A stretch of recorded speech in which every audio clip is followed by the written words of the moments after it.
Вітаю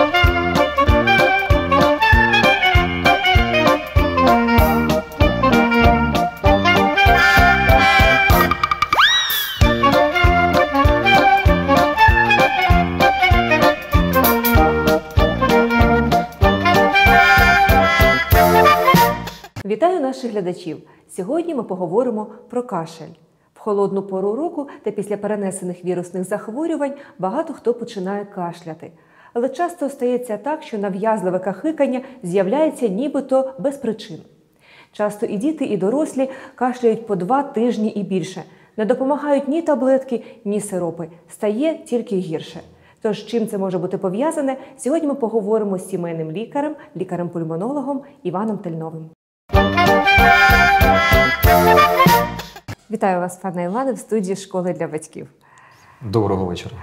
От я говорила про те, що сильний і затяжний кашель, він не просто дошкуляє. Він взагалі, як кажуть, заважає жити. Дитина закашлюється на уроках. Дорослий інколи навіть через кашель не може працювати. От через що взагалі може виникати от такий затяжний і надокучливий кашель? Причин кашлю досить багато. Частіше всього це звичайні гострі респіраторні захворювання, після яких залишається кашель. Це є абсолютно природня реакція захисна організму і частіше не потребує якогось спеціального лікування. Треба дати час пацієнту та організму самому зберегти себе, самому відновити себе. Частіше всього це так виникає. Іноді кашель – це є симптомом інших захворювань, не обов'язково це захворювання дихальної системи. Це можуть бути і пухлини, або захворювання шлунково-кишкового тракту. Досить багато захворювань, яких є кашель симптомом. Тобто лікувати потрібно не кашель як симптом, а лікувати потрібна хвороба насамперед, яка викликає цей кашель. Взагалі-то я почула нещодавно такий термін, як бронхіальна астма, або найчастіше її називають обструктивний бронхіт. Взагалі, обструктивний бронхіт, обструкція і бронхіальна астма – це різні захворювання, чи це одне й те саме? Ні, насамперед такого діагнозу, як обструктивний бронхіт, вже не існує. Є захворювання різні, є бронхіальна астма, яка супроводжується обструктивним синдромом. Тобто обструктивний синдром – це є симптомокомплекс, який супроводжує бронхіальну астму, або у дорослих це часто хронічно-обструктивне захворювання легень. Тобто це є лише симптом, це не є окрема нозологія, і треба лікувати, також повторюю, що треба лікувати хворобу, а не тільки цей синдром. Як часто останнім часом ви зустрічаєте таку хворобу, як бронхіальна астма у дітей? Взагалі, чим воно пов'язане, чому виникає? На жаль, досить часто. Інколи колеги не звертають уваги на те, що кашель триває деякий час, що ці обструкції виникають навіть поза ГРВІ, тобто на фоні повного здоров'я дитини. Намагаються лікувати кашель як симптом, але це не є правильний підхід до лікування. Треба встановлювати діагноз, наприклад, бронхіальна астма, лікувати її як астму. Не треба лікувати сам синдром, треба допомагати дитині дихати, треба знімати, це лікувати, але насамперед треба лікувати бронхіальну астму, треба знаходити правильний підхід до лікування до кожної дитинки і лікувати саме це захворювання.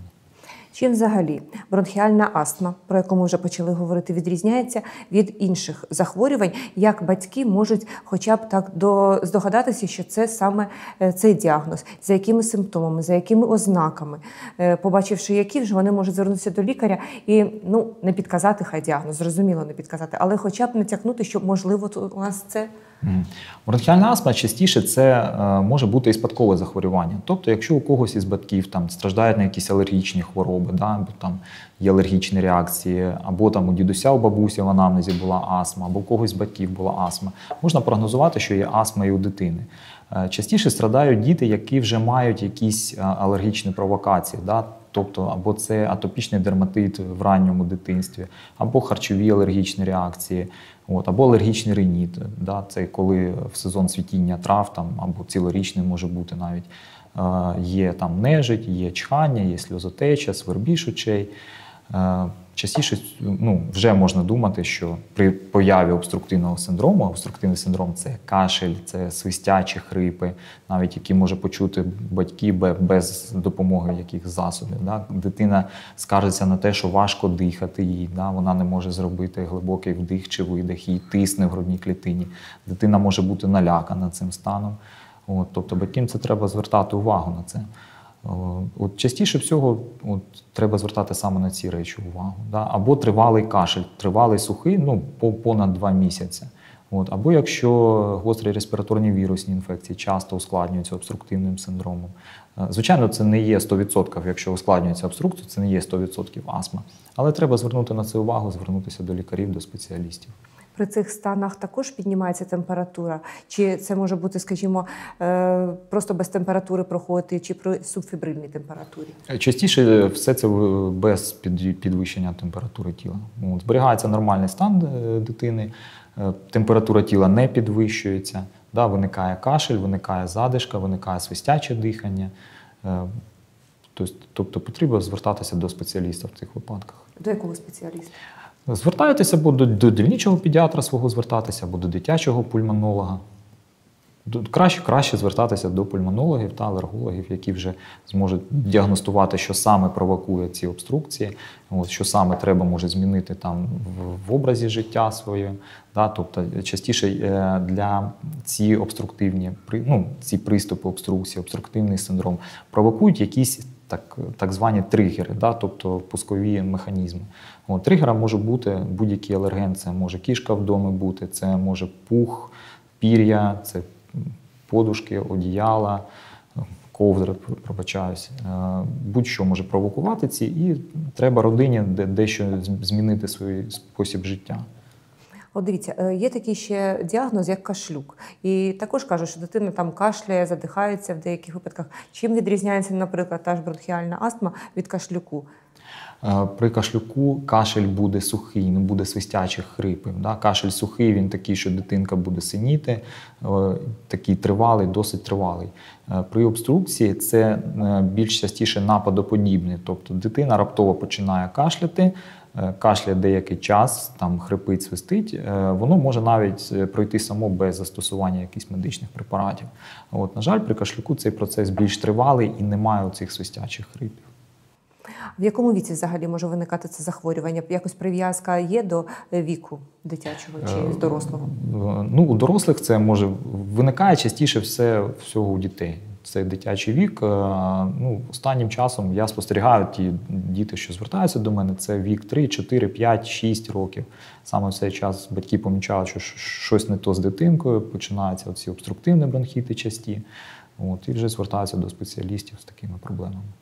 А як кажуть, знаєте, багато хвороб, кажуть, перерости. Чи можна перерости цю хворобу? Іноді таке буває.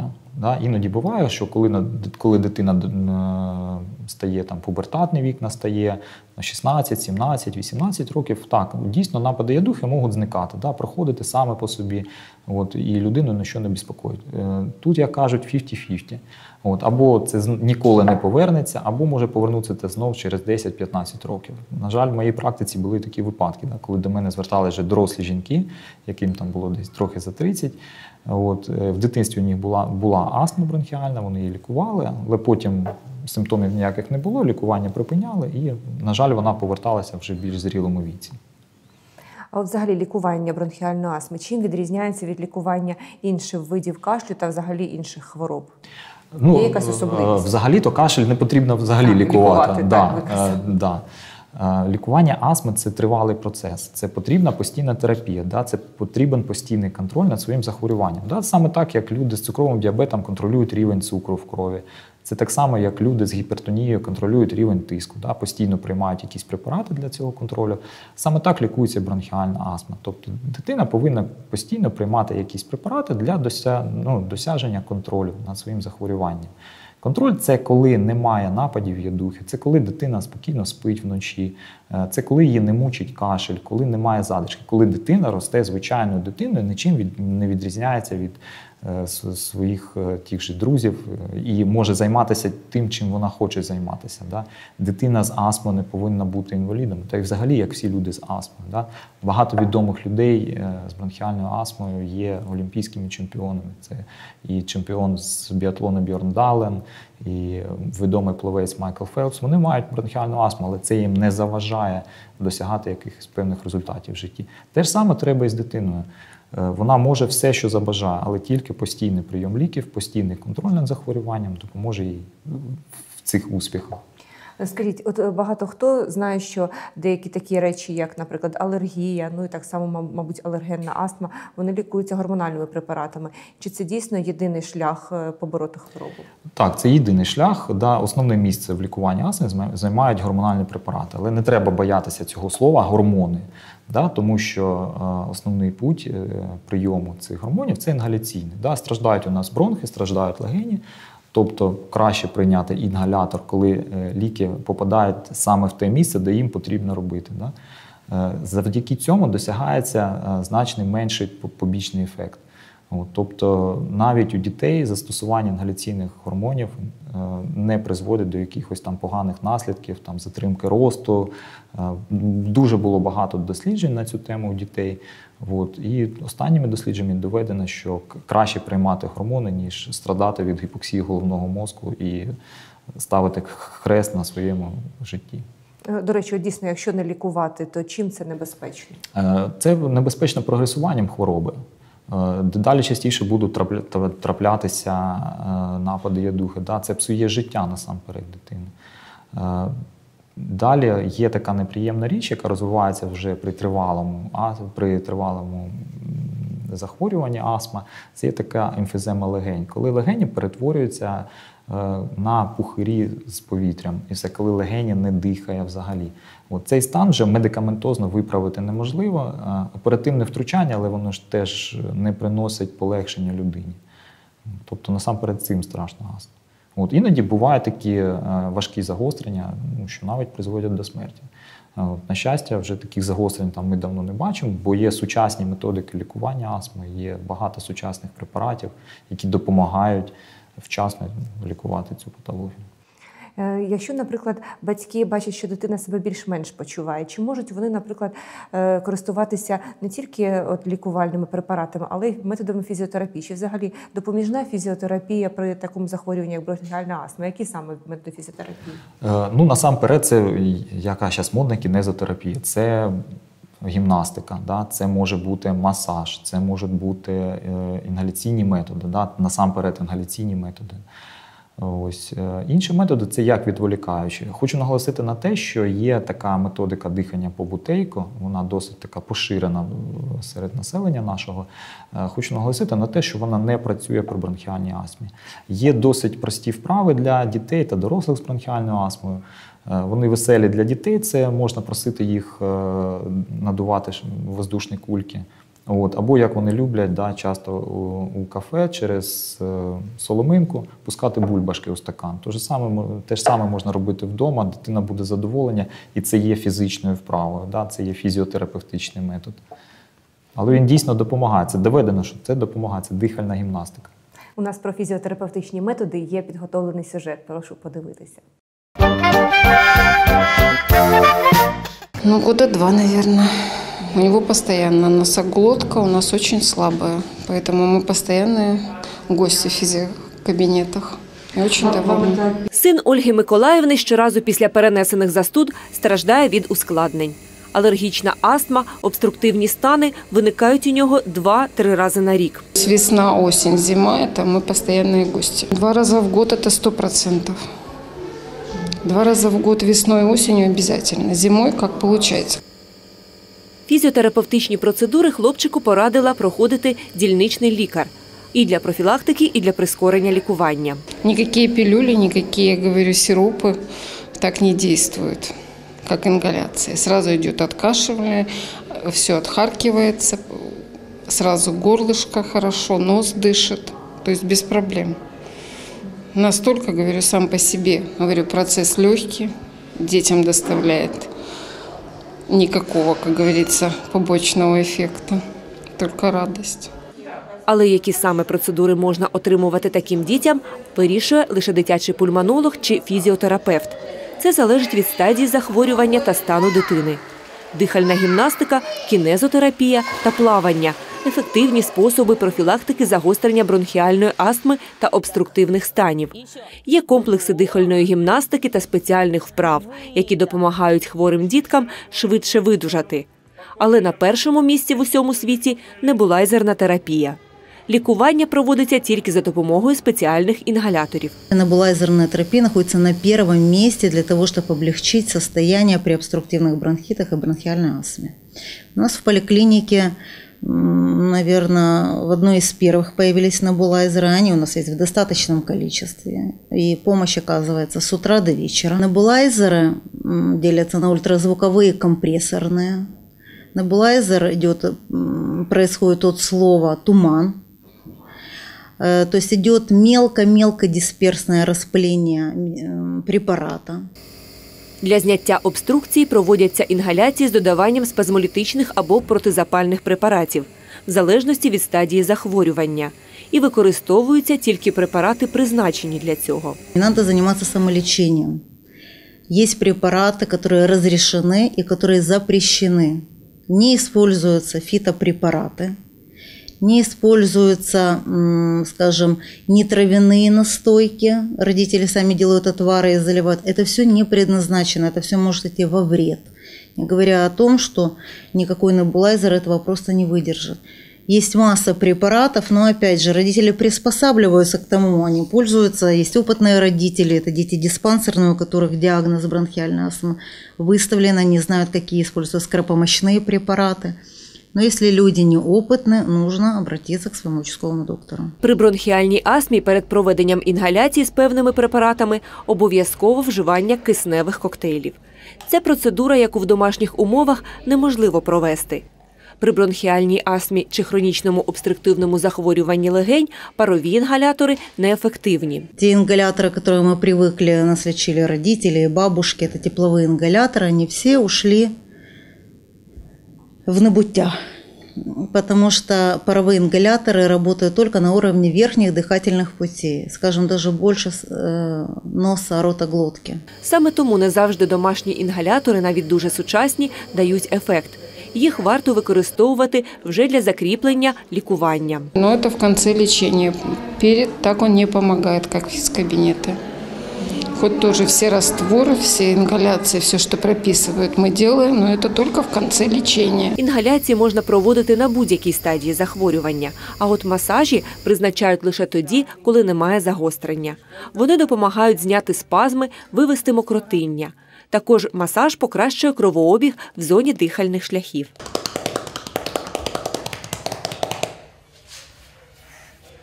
Умничка. Цікаво, що зараз навіть лікарі традиційної медицини орієнтуються на європейську практику в цьому питанні. Бронхиальная астма дебютирует сейчас даже у детей до года.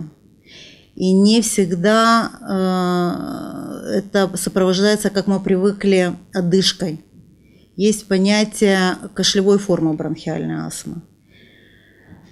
Когда это просто начинается с единичного, непостоянного кашля, и это родители не настораживают, они считают, что ребенок ходит в садик, и он болеет, как все. И, скажем, на это уходят месяца заблуждений. А потом они приходят уже на прийом со сформированным діагнозом бронхіальна астма. Загалом лікувати чи не лікувати кашель може вирішити лише лікар, тому що такі діагнози, як бронхіальна астма, значно помолодшали. І навіть легке покашлювання може бути наслідком значно серйозніших хвороб. Ми подивилися в сюжеті, що дійсно можна допомагати собі фізіотерапією. Ви казали, як можна лікувати бронхіальну астму. А чи можна вилікуватися остаточно, аби дійсно вже в дорослому житті не згадувати про це захворювання? Ну, остаточно таких випадків немає, на жаль. Раніше казали, що так, через певний час прийому при досягненні стійкої ремісії, при досягненні стійкого контролю над бронхіальною астмою можна припинити лікування. На жаль, сучасні дані кажуть про те, що навіть при досягненні стабільного контролю, тобто коли людина не відчуває ніяких симптомів і ніякого впливу на життя, все одно треба продовжувати терапію, щоб не повернулося ці симптоми. От краще приймати, да, ми ж для чогось чистимо зуби кожного ранку, да, щоб не ходити до стоматолога. Те ж саме можна перекласти на бронхіальну астму. Да. Треба постійно користуватися інгалятором, да, щоб не ходити до лікарів. Дякую вам за розмову. Нагадую, що сьогодні ми говорили про таку хворобу, як бронхіальна астма та інші бронхообструктивні захворювання. З нами говорив лікар-пульмонолог, сімейний лікар Іван Тельнов.